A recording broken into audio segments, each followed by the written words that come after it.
প্রিয় দর্শক, কেমন আছেন? আশা করছি ভালো আছেন। নতুন একটা ভিডিওতে আপনাদের সবাইকে স্বাগত জানাচ্ছি। ভিডিওটা মনে হয় অনেক বড় হবে।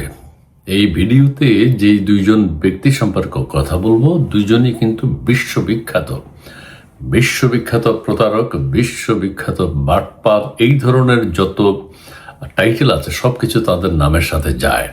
তাদের একজন হচ্ছেন মার্কিন যুক্তরাষ্ট্রের, আরেকজন হচ্ছেন বাংলাদেশে। নামগুলো আপনাদেরকে একটু জানাই। একজন হচ্ছেন মার্কিন যুক্তরাষ্ট্রের জেফ্রি অ্যাপস্টেইন। তার সমস্ত অপকর্মের ফেরিস্তে আপনারা এর মধ্যে জেনে গেছেন। সারা বিশ্বকে নিয়ন্ত্রণ করেছে বাটপারি দিয়ে, ঠিক আছে। আর একজন বিশ্ববিখ্যাত ভিক্ষুক, বিশ্ববিখ্যাত প্রতারক, বাটপার এবং সমস্ত বেআইনি কাজের উদ্যোক্তা, এবং বাংলাদেশের যত অপকর্ম, বাংলাদেশকে 50 বছর পিছিয়ে দেওয়ার পিছনে যার গুরুত্বপূর্ণ ভূমিকা আছে এবং যার প্রতিষ্ঠান, যার সারাটা জীবন হইল প্রতারণায় ভরপুর, তিনি হচ্ছেন হাফ নোবেল বিজয়ী বিশ্ববিখ্যাত প্রতারক, বিশ্ববিখ্যাত ভিক্ষুক এবং বড় মাঠের প্লেয়ার ডক্টর মোহাম্মদ ইউনূস। বিশ্ব নাড়িয়ে দিয়েছে এই দুজনের কর্মকাণ্ড। ইউনূস সাহেবের জীবনে কোনো একটা কাজ ভালো নেই, প্রতারণা ছাড়া কোনো কাজ তার জীবনে নেই। তার পুরো জীবনটাই প্রতারণায় ভরপুর। আর হচ্ছে জেফ্রি অ্যাপস্টেইন, বিশ্ববিখ্যাত প্রতারক, ঠিক আছে, বাটপার, ক্রিমিনাল, শিশু হত্যাকারী, নারী নির্যাতনকারী। ডক্টর ইউনূস, দুইজন পাশাপাশি বসালে দুজনই সমান হবে। ইউনূস সাহেবের গ্রামীণ ব্যাংক প্রতিষ্ঠা লগ্ন থেকে প্রতারণা করে এসছেন। 80 দশকে এরশাদের সময় যে উত্তরবঙ্গে কিছু টিউবওয়েল স্থাপন করা হবে, ব্যাপক দুর্নীতি করেছে ডক্টর ইউনূস। কোন প্রকার অভিজ্ঞতা ছাড়া। ডেইলি কালের কণ্ঠ পত্রিকায় আপনারা এগুলো দেখতে পাবেন, নিউজ হয়েছে। কালের কণ্ঠের আরেকটা নিউজ আপনাদের কাছে পড়ে শোনাবো, সেটা হচ্ছে কিসের দেশ নিজেরটা আগে। আমি লিঙ্কটা কমেন্টসে দিয়ে দিতে চেষ্টা করবো, কিন্তু কালের কণ্ঠে আজকে আছে। আজকে হলো 2 তারিখ বাংলাদেশে। তো সেই প্রতারণা, সেই প্রতারকের 18 মাসের যে প্রতারণা, সেটা তুলে ধরেছে কালের কণ্ঠ, ঠিক আছে। তো ওই যে টিউবওয়েলের কথা বলেছে, কিসের মানবিকতা, কিসের মনুষ্যত্ব। ওই টিউবওয়েল বেচা খেয়ে ফেলাইছে। ওই টিউবওয়েলের বসানোর কোনো অভিজ্ঞতা নাই, কিন্তু টাকাগুলো নানান প্রতারণা করে, গ্রামীণ ফাউন্ডেশন না কি যেন, এগুলো করে সবকিছু ধ্বংস করেছেন। সেটা এই 2024-এ তিনি সেটা মকুব করেছেন।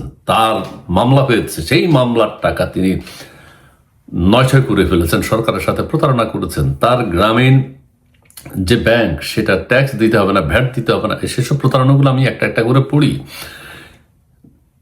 ডেইলি কালের কণ্ঠের শিরোনাম হচ্ছে কিসের দেশ নিজেরটা আগে। মানে ইউনূস নিজের সমস্ত অপকর্ম, সমস্ত কাজ নিজের স্বার্থে করে নিয়েছে। কিসের দেশে 18 মাসের কথা ব্যক্ত করতে চাচ্ছেন। প্রবল গণ অভ্যুত্থানের মুখে বাংলাদেশ আওয়ামী লীগ সরকারের পতনের পর আন্দোলনের নেতাদের ডাকে সাড়া দেন মুরব্বী প্রফেসর ডক্টর মোহাম্মদ ইউনূস, ঠিক আছে। মুরব্বী প্রফেসর ডক্টর মোহাম্মদ ইউনূস দেশ উদ্ধারের স্বার্থের কথা বলে অন্তর্বর্তী সরকারের হাল ধরেন তিনি। সেই সময় তাকে ঘিরে আশার বীজ বুনেছিল পুরো জাতি। অনেকটাই বিশ্বাস করেছিলেন তার ছোঁয়ায়, জাদুর ছোঁয়ায় বিশ্বের দুয়ারে বাংলাদেশের মুখ উজ্জ্বল হবে, বাড়বে মর্যাদা, খুলে যাবে দীর্ঘদিনের অবরুদ্ধ সম্ভাবনার দুয়ার। সম্ভাবনার দুয়ার খুলেছে কিছু। জাতি যে আশা করেছিল, সে আশার কিছু পেয়েছে। বাংলাদেশের কোনো উন্নয়ন হয়েছে? সন্ত্রাস, জঙ্গিবাদ, খুনাখুনি, হানাহানি ছাড়া নিজের সমস্ত কাজ করে নিয়েছে। কালের কণ্ঠে এগুলো ডিটেইল এসছে, আমরা জানি। কিন্তু এই প্রতারক কি করেছিল সেটা 1/11 ঘটনার জন্যই কিন্তু ডক্টর ইউনূস দায়ী। 1/11 রাজনৈতিক ব্যক্তিত্ব, ব্যবসায়ী, সমস্ত মানুষকে ধ্বংস করে, মানুষের মনুষ্যত্বকে ধ্বংস করেছে ডক্টর ইউনূস। রাজনীতিবিদদের প্রতি তার যে প্রতিহিংসা, সেটা চরিতার্থ করেছে ডক্টর ইউনূস। আমরা জেফ্রি অ্যাপস্টেইনের কথায় আর গেলাম না, সেগুলো আপনারা জানেন সবাই। ইউনূসের কিন্তু এখনো ইউনূস সাহেবের ভক্ত আছে বাংলাদেশে। এটা অবিশ্বাস্য মনে হয়, কিভাবে তাকে শ্রদ্ধা করতে পারে একজন নারী লিপসু, একজন। এই যে এখন দেখেন লামিয়া মোর্শেদকে নিয়ে জাপান চলে গেছে, তার স্ত্রী কোথায় আছে এটা কেউ জানে না। ডক্টর ইউনূস সাহেবের স্ত্রী কোথায় আছে কেউ জেনেছেন গত 2 বছরে? ওনার সাহায্য ছাড়া ওনার স্ত্রী চলতে পারে না। অথচ সেই স্ত্রী হসপিটালে চিকিৎসা নিচ্ছেন, নাকি মারা গেছেন, নাকি অন্য কোথাও পাঠিয়ে দিচ্ছে, নাকি পাগল হয়ে গেছে, নাকি সুস্থ আছে, কেউ জানে না। সেই মানুষটি হচ্ছে ডক্টর ইউনূস, যার বাংলাদেশে যত প্রতিষ্ঠান আছে কোনো কিছুতে তিনি নেই, কিন্তু সবকিছুর প্রতিষ্ঠাতা তিনি, সবকিছুর মালিক তিনি। কোনো কিছুতে তিনি নেই, সবকিছুর মালিক তিনি। এই ধরনের প্রতারক, এই ধরনের বাটপার, ঠিক আছে। কিন্তু 2024 সালের 8ই আগস্ট দায়িত্ব গ্রহণের, এখানে আর একটা কথা বলে দিই, 2024 সালের 8ই আগস্ট, 5ই আগস্টের পরে মাঝখানে 3 দিন সময় ছিল। 3 দিনে বাংলাদেশে ম্যাসাকার হয়েছে, আপনারা জানবেন, দেখেছেন।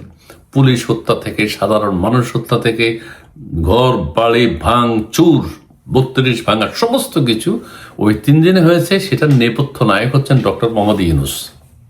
তিনি ফ্রান্স থেকে বলেছেন এগুলো ক্লিন করো, তারপর আমি বাংলাদেশে আসবো। 3 দিন পরে এসছে। কি এমন অসুস্থ ছিলেন 3 দিন পর উনি সুস্থ হয়ে গেছেন?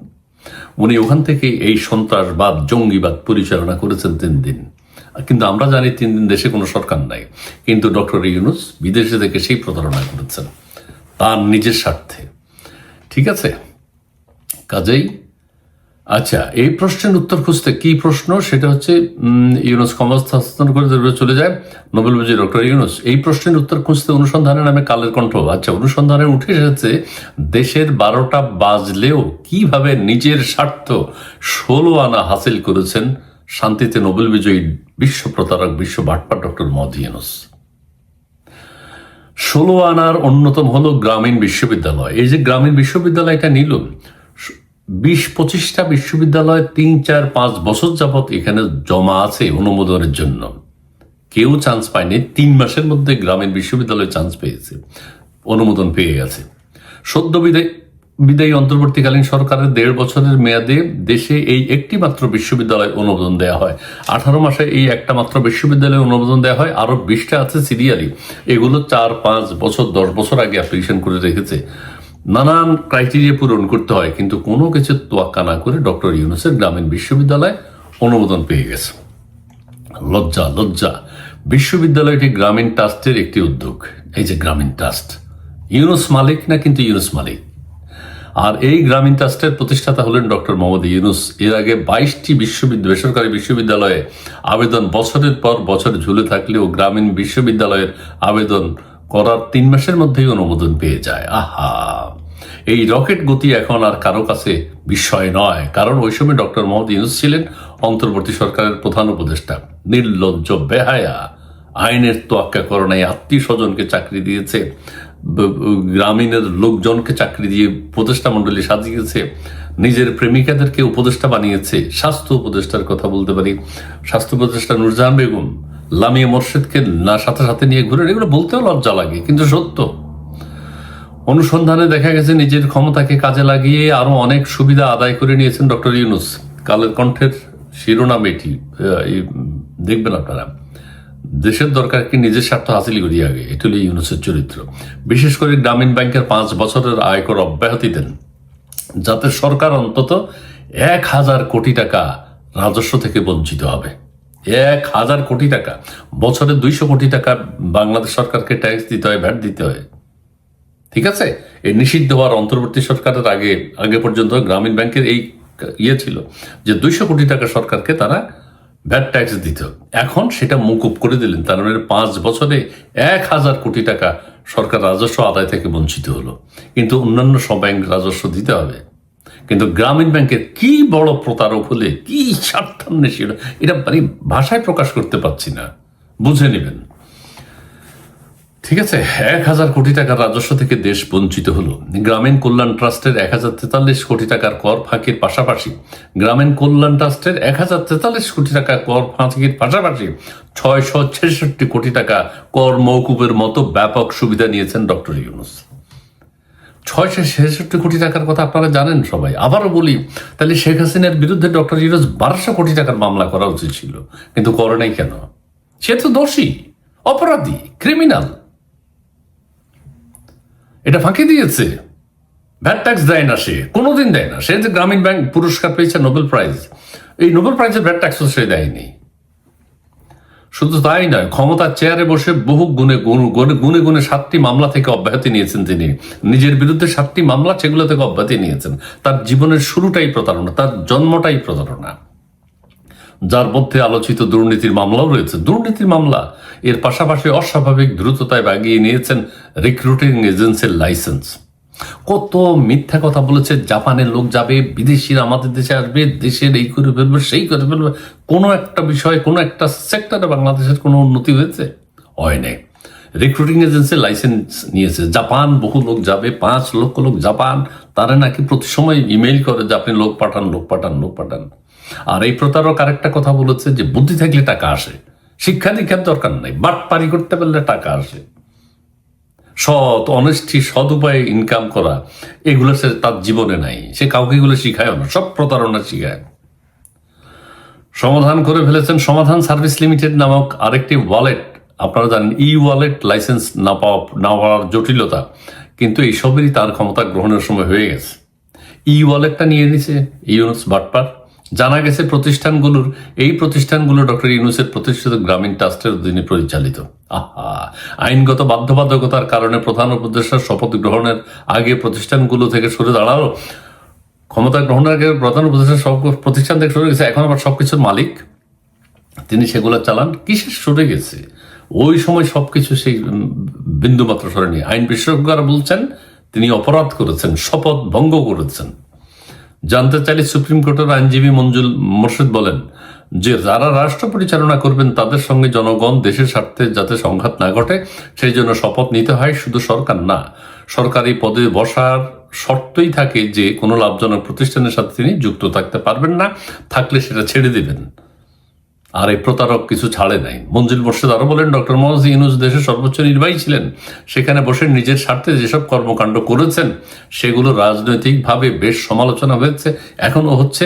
উনি ব্যক্তি স্বার্থে পদকে, রাষ্ট্র প্রধান উপদেষ্টার পদকে ব্যবহার করেছেন। শুধু তাই না, কনফ্লিক্ট অফ ইন্টারেস্টের জন্য তিনি দায়ী হয়ে গেছেন। এর মধ্য দিয়ে প্রধান উপদেষ্টা হিসেবে তিনি শপথ ভঙ্গ করেছেন। কত বড় কথা, শপথ ভঙ্গ করেছেন। আর এই সব কিছু মিলিয়ে তিনি জনগণের সঙ্গে প্রতারণা করেছেন। আইনজীবী বলতেছে তিনি জনগণের সঙ্গে প্রতারণা করে ফেলেছেন। প্রতারক। 5 কোটি টাকার আইনে 1.5 কোটি টাকার বৃদ্ধাঙ্গুলি। গ্রামীণ বিশ্ববিদ্যালয় যেটা করেছে, আমি সংক্ষেপে বলি, পুরোটা পড়লাম না। সেখানে 5 কোটি টাকা জমা দিতে হয় অথবা দেখাইতে হয়, জমা দিতে হয়, সেটা 1.5 কোটি টাকা দিয়ে করে ফেলছে। 5 কোটি টাকা দেয়নি। অথচ 22টা বিশ্ববিদ্যালয়ে 5 কোটি টাকা দিতে রেডি আছে, তাদেরকে পারমিশন দেয়নি।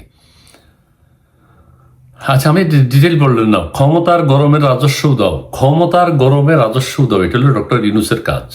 এখানে বহু কিছু আছে। ওই যে কত কোটি টাকা কর দিতে হয়, ওই যে ব্যাংকে, গ্রামীণ ব্যাংকের যে সুদ মকুব করেছে, ভ্যাট মকুব করেছে, 200 কোটি টাকা করে প্রতি বছর দিতে হয়।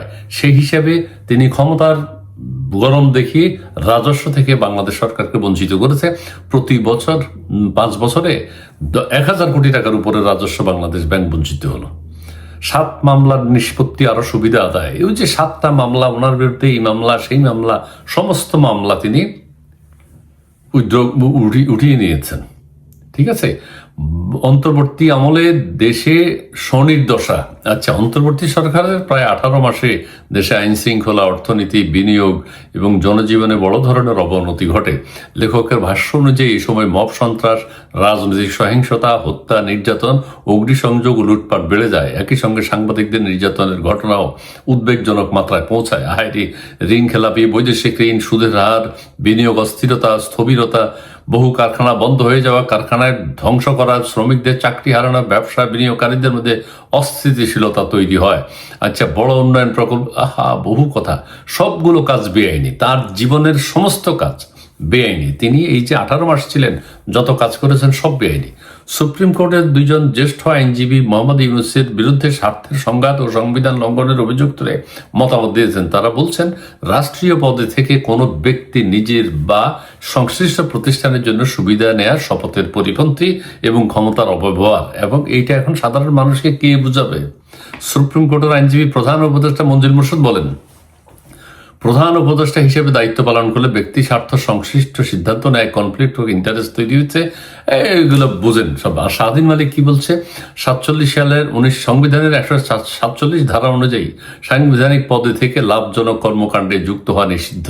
তার মতে সংশ্লিষ্ট প্রতিষ্ঠানগুলোকে সুবিধা পাওয়ার ঘটনায় সেই বিধান লঙ্ঘন করেছেন ডক্টর ইউনূস। সব মিলিয়ে আইন বিশেষজ্ঞদের মতে এইসব কর্মকাণ্ডে নৈতিকতার জবাবদিহিতা ও সাংবিধানিক সীমা লঙ্ঘনের অভিযোগ রয়েছে ডক্টর ইউনূসের বিরুদ্ধে। কুয়ত্ত ফিরিতে তার জীবন, তার ওই যে একটা বই প্রতারণা দিয়ে তার জীবন শুরু, এটা নাকি তার সাফল্য নেই। ওনার বইতে লিখেছেন যে পাড়ার একজন লোককে একটা ওই যে ডাকে আগে বিভিন্ন বই আসতো, পত্রিকা আসতো, মাসে একটা পত্রিকা আসতো, সেই পত্রিকাটা উনি ওনার নামে নিয়ে গেছেন প্রতারণা করে। এটা তার জীবনের সাফল্য, প্রতারণা দিয়ে তিনি শুরু করেছেন। প্রতি রন্ধ্রে রন্ধ্রে আমি ডিটেইল পড়লাম না, শুধু তার মানে অপকর্ম অপকর্ম অপকর্ম। তিনি ফাউন্ডেশন করেছেন ওর নামে, আবার এটা তিনি মালিক, তিনি আবার মালিক নেই। আবার তিনি শান্তি প্রতিষ্ঠান করেছেন, তিনি আবার গ্রামীণ ব্যাংক করেছেন, তিনি আবার গ্রামীণ ফোন করেছেন, তিনি আবার কিন্তু আবার মালিক না, আবার মালিক। এটা বুঝতে অর্থনীতিবিদরা ধুকে ধুকে মরছেন যে ইউনূস সাহেব এত চক্রান্ত কিভাবে করলেন। সমস্ত প্রফিট হলো তার, কিন্তু আবার তার না, কিন্তু কাগজপত্র ওনার কোনো প্রফিট নেই। উনি ভিক্ষুক, আর উনি হচ্ছেন বিশ্ববিখ্যাত ভিক্ষুক। সারা পৃথিবী থেকে বাংলাদেশকে দরিদ্র দেখিয়ে দিয়ে টাকা পয়সা নিজের জন্য আনেন, ওগুলোরও ট্যাক্স দেন না। এইটা বলে শেষ করা যাবে না, বলে শেষ করা যাবে না। ভিডিওটি বড় হয়ে যাচ্ছে, বলে শেষ করা যাবে না। উফ, মানে এই লোক সম্পর্কে এখন আপনারা হয়তো অনেকে বুঝতেছেন না যে উনি নোবেল প্রাইজ পাওয়াটা প্রতারণা।